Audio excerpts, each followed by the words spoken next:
Olá, eu sou o Antônio e eu vou começar essa apresentação falando um pouquinho sobre as adaptações biológicas em cavernas, que foi o tema que ficou para o grupo poder apresentar. E justamente através dessas imagens que temos aqui agora, a gente consegue demonstrar essa relação entre os animais que estão adaptados a viver nesse ambiente, como nesse caso um bagre cego, Ramdiopsis krug, e a caverna em que ele é encontrado, ou no caso uma das cavernas da região, que é a Gruta do Poço Encantado, justamente sendo essa demonstrando como que a vida se molda para se conseguir sobreviver nesse ambiente, de forma com que a gente consiga puxar essa ideia das adaptações biológicas em caverna. Mas para a gente conseguir começar a falar sobre as adaptações, a gente tem que definir justamente como é esse lugar. Mas para conseguir definir esse lugar, a gente tem que definir qual é o lugar. E justamente são as cavernas. Mas cavernas foi um conceito que a gente viu ao longo da disciplina, tanto no seu conceito mais geológico, quanto num ponto de vista legislativo, e justamente a gente vai trazer de volta aqui o legislativo só para poder trazer uma ideia, que segundo a legislação, cavidades naturais em rocha que permitam a passagem do homem. Isso seria uma caverna. Mas, ainda assim, caverna, como se fosse uma coisa só, não existe. Existem vários tipos de caverna, de várias formas diferentes, mas a gente vai focar principalmente nas diferenças por causa do sedimento, porque trazem uma diferença bem grande. Primeiramente, o foco que a gente teve na disciplina como karst, as cavernas calcárias, que são feitas de rocha calcária e formada por processos de sorgimento, fratura, dissolução, precipitação das camadas de carbonato, justamente por causa da atividade tanto hidrológica da região como do tectonismo. E justamente formando essas cavidades de calcário. Mas não é só de cavernas calcárias que existem por aí. Existem outras cavernas que trazem características um pouco diferentes, como a de arenito, que são mais secas e porosas, por causa justamente do arenito, que é uma rocha mais porosa, e as basálticas, que são antigos tubos de lava, em que ocorre o esfriamento e a ressecação dessa lava, formando uma camada basáltica ao redor das paredes. Tendo uma ideia geral de como são as cavernas, a gente consegue chegar em si no ambiente cavernícola, em que o ambiente, principalmente de um karst, que é o nosso foco aqui, tem um conjunto de condições que é característica dele. Isso envolve uma mínima variação das condições climáticas no seu interior, mas com a variação gradual dessas condições conforme se aprofunda da caverna, se afasta da entrada. Justamente e muito direcionado porque ao se distanciar da entrada, você se distancia do ambiente externo e você se distancia entrando no ambiente que fica mais escuro, em forma de zonas. A zona eufótica, em que ainda tem a presença da luz externa, disfótica, com a presença mínima, e a fótica, com essa escassez total e essa ausência de luz. E justamente junto dessas condições que a gente tem uma dificuldade para o acesso e navegação, porque as cavernas são muito tortuosas e são torturantes para se explorar, inclusive para os animais que vivem lá dentro. E com essas diferentes quantidades de luz e a escassez e ausência dessa luz, existe uma ausência de plantas nos interiores de caverna e, consequentemente, um menor aporte de nutrientes, dependendo dos nutrientes que vêm da superfície. E justamente baseado nessas características que a gente consegue descrever justamente as pressões seletivas dela. Primeiramente, pressões seletivas, sendo o conjunto de condições que favorecem a sobrevivência e reprodução de organismos que estão melhor adaptados a esse ambiente. Então, conseguindo moldar e se moldar dentro das cavernas para conseguirem perseverar lá dentro. Em específico, as cavernas têm condições como a escuridão, geralmente tendo uma ausência total de luz para o seu interior, condições do clima estagnado, podendo ter ambos extremos, sendo extremamente úmidas ou extremamente secas, extremamente frias ou extremamente quentes, dependendo da região em que eles estão localizados, bem como, por exemplo, altas concentrações de gases tóxicos, obviamente. Isso sendo em regiões específicas, em salões específicos, em espaços isolados da caverna, mas que ainda assim acabam sendo um dos processos seletivos para alguns organismos que precisam ou não passar ou viver dentro desses ambientes. Elas são de extremamente difícil navegação, sendo tramas que facilmente causam desorientação dos organismos que entram lá dentro, e isso além de considerar outros obstáculos, como abismos, rios subterrâneos, condutos estreitos, e até mesmo as próprias os próprios espeleotemas, que podem acabar interrompendo uma passagem ou cair fazendo alguma outra interação na caverna. Existem ausência de alguns indicativos ambientais, como por exemplo os diferidores do ciclo de dia e noite, e justamente quebrando uma forma desse ciclo circadiano, mas também, por exemplo, outras circunstâncias relacionadas à escassez de alimento, dependendo dos nutrientes que sejam trazidos do domínio epígeo, por causa de água, ar ou animais que entram na caverna, como os morcegos ou animais que acabam morrendo lá dentro. Fora isso, para a alimentação, muitas vezes depende de bactérias quimiosintetizantes que fazem um processo completamente diferente da fotossíntese para poder sobreviverem e que muito provavelmente não são suficientes para serem alimento de todo um ecossistema.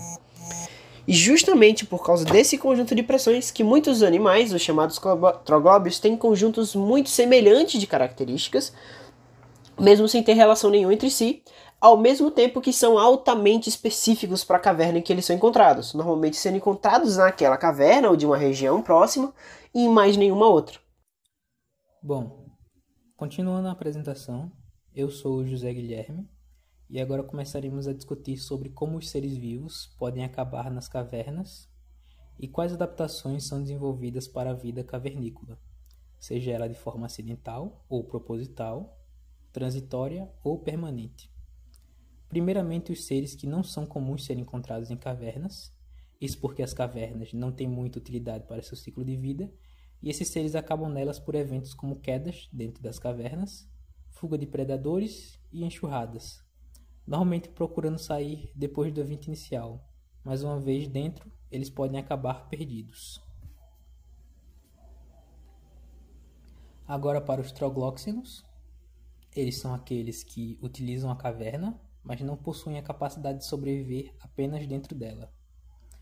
As utilidades da caverna costumam ser como abrigo, local de alimentação e ou reprodução. Alguns exemplos são os morcegos, alguns roedores e algumas serpentes.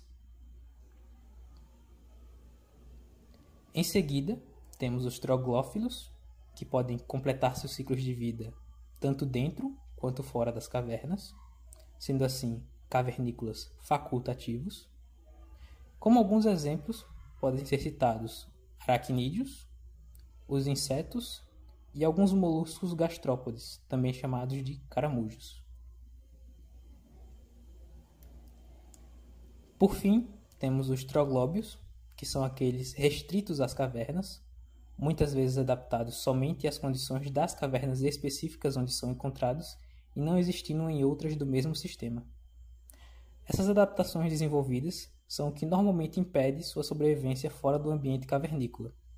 Seus exemplos existem em muitos taxos, dentre os quais estão diversos peixes, aracnídeos, crustáceos, insetos, moluscos gastrópodes, entre outros.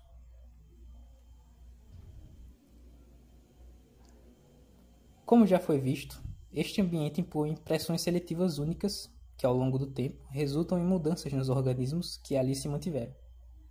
Essas adaptações surgiram em função de duas características principais do ambiente cavernícola: a falta de luz e a escassez de alimento. Sobre as modificações em função da luz, temos a ausência da pigmentação, já que ela não pode mais ser vista e contribuir para suas funções normais. A atrofia dos olhos, já que sua função é captar estímulos luminosos que não estão presentes no interior das cavernas. E isso leva a outra adaptação, sendo o desenvolvimento maior dos outros sentidos, como o olfato e principalmente o tato, que pode ser ampliado por modificações como o alongamento dos membros e desenvolvimento de órgãos táteis, como antenas e barbilhos. Agora, como mudanças em função da baixa quantidade de nutrientes, temos uma redução das taxas metabólicas para conservar energia e uma adoção de estratégias de vida do tipo K por algumas espécies, para que sua prole seja pouca, mas ainda tenha uma chance maior de sobrevivência. Agora a gente vai falar um pouco sobre os animais que vão compor a biodiversidade das cavernas. Começando pelos morcegos, no exemplo 1, eles são bem famosos quando o assunto se trata da caverna. São animais onde a atividade noturna vai predominar, porém com algumas exceções. Adaptados a esses locais, grande parte dos morcegos de ambientes subterrâneos, eles vão desempenhar um papel importante no ciclo de vida do animal. É um local onde conseguem encontrar um abrigo, se reproduzir, hibernar e também tem uma menor taxa na quantidade de predadores, entre outros fatores também que vão estar influenciando. Além disso, os morcegos eles também vão favorecer a manutenção do ecossistema dentro de uma caverna, funcionando como uma fonte de nutrientes para os invertebrados do ambiente através do guano, que são as próprias fezes do morcego.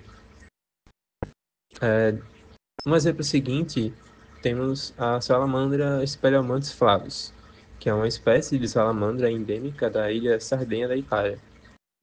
De acordo com a IUCN, ela é uma espécie que, infelizmente, ela se encontra em perigo. Eles são indivíduos troglófilos, ou seja, vivem tanto na superfície como também nos ambientes subterrâneos. Speleomantis, ele é um gênero em que os indivíduos eles não vão possuir pulmão. E por conta dessas características específicas, eles precisam ser altamente seletivos em função das condições microclimáticas, pois por conta disso vão exigir temperaturas relativamente baixas e também uma alta umidade para garantir o desenvolvimento adequado dos ovos. Além de que eles também vão respirar pela pele, e isso vai auxiliar na osmorregulação. Outros fatores também que vão ser observados na espécie é que eles são bem mais abundantes próximos a cavernas, também em setores onde há uma maior presença de presas, que no caso dessa espécie são os mosquitos da caverna, onde eles são encontrados. Durante o verão também, eles vão encontrar nas partes mais profundas da caverna, justamente por conta dessas questões do clima externo. Um próximo exemplo, falando sobre os lagartos, atualmente ainda não existem lagartos que são exclusivamente cavernícolas. Porém, mesmo assim, muitas espécies vão utilizar a caverna de várias formas. Ou seja, eles são considerados organismos troglófilos. Dentre os lagartos, os da família Geckonidae, da imagem ao lado, eles são os mais comuns em cavernas, justamente pelo fato de eles serem animais noturnos, provavelmente. De fato, eles são mais ativos na superfície, porém, eles vão ser parte das espécies que vão ter mais adaptações em viver nas cavernas. Como, por exemplo, eles vão possuir algumas características morfológicas que vão estar adaptadas ao ambiente. A exemplo de focinho longo, os tubérculos que vão auxiliar no movimento entre as fendas das cavernas, almofadas adesivas nas patas e membros delgados que vão auxiliar no indivíduo em escalar. No próximo exemplo, temos o peixe tetra, o Astyanax, que, em questão de adaptabilidade, eles vão possuir dois tipos.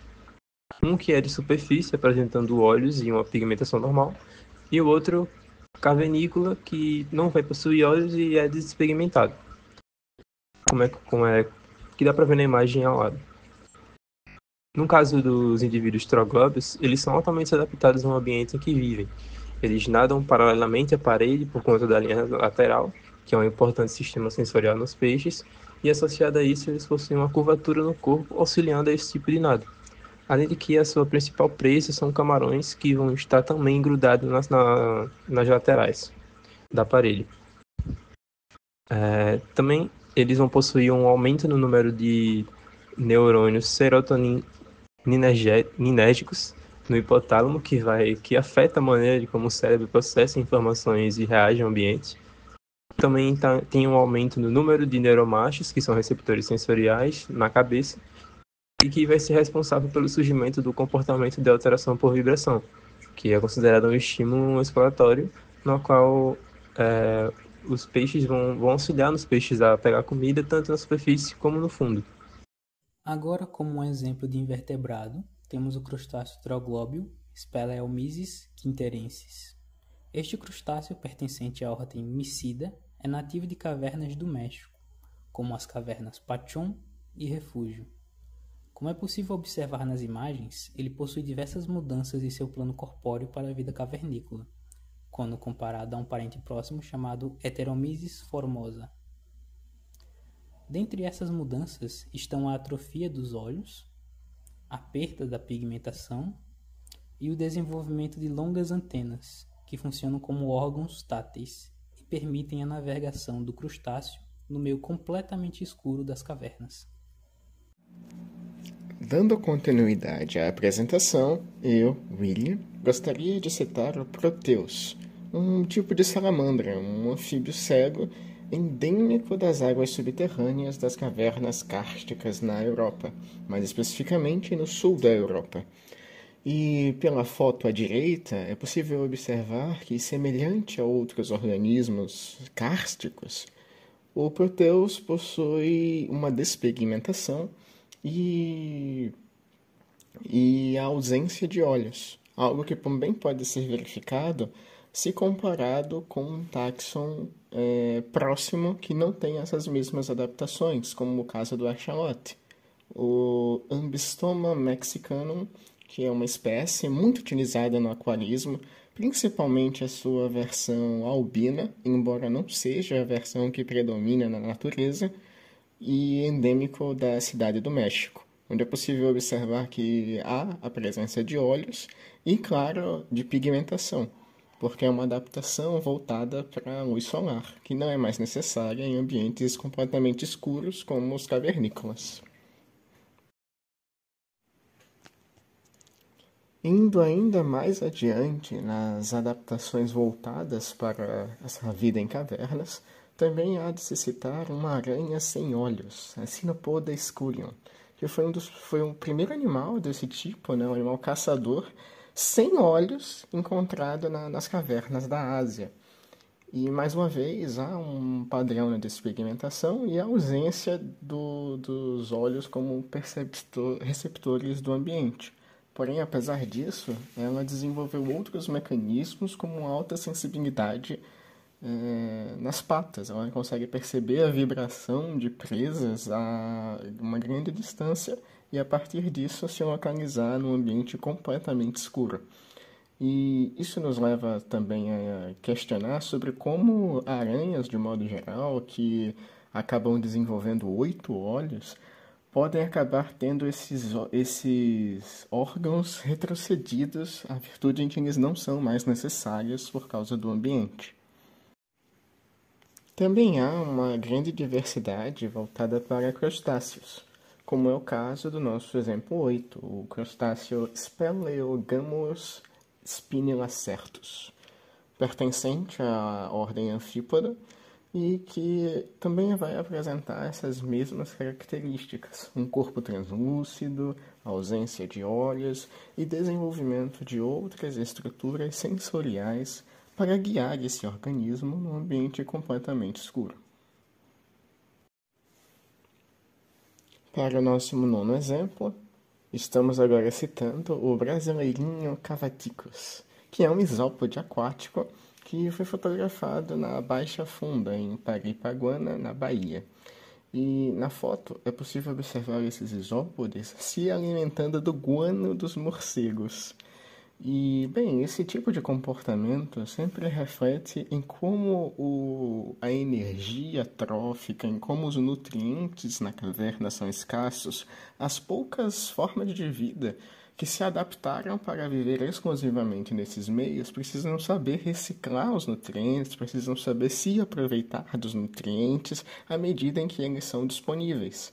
E utilizar o guano como alimentação é uma dessas estratégias por esses isópodes, representando um alto sucesso evolutivo. E para o nosso 10º exemplo, vamos falar um pouco sobre os tatuzinhos. O exemplar da direita, Luioniscus yuiuensis, é um tatuzinho cego e sem pigmentação, encontrado na caverna Lapo do Baixão, na Bahia, mais uma vez mostrando como o Brasil pode ser líder na biodiversidade de cavernas em diversos grupos taxonômicos diferentes. E enquanto na esquerda nós vamos ter o Armadillium vulgare, que é um tatuzinho de jardim comum, onde é possível comparar a presença da pigmentação bem marcante e, claro, o prolongamento dos membros, que não são tão proeminentes quanto nos adaptados para a vida cavernícola, mais uma vez reforçando que a ausência de olhos é compensada com outra. E com isso nós finalizamos nossa apresentação até aqui. Muito obrigado por sua atenção nessa jornada explorando como a vida se adaptou a situações extremas como em cavernas. Aqui estão nossas referências bibliográficas e basta escanear o QR Code para mais informações. Muito obrigado!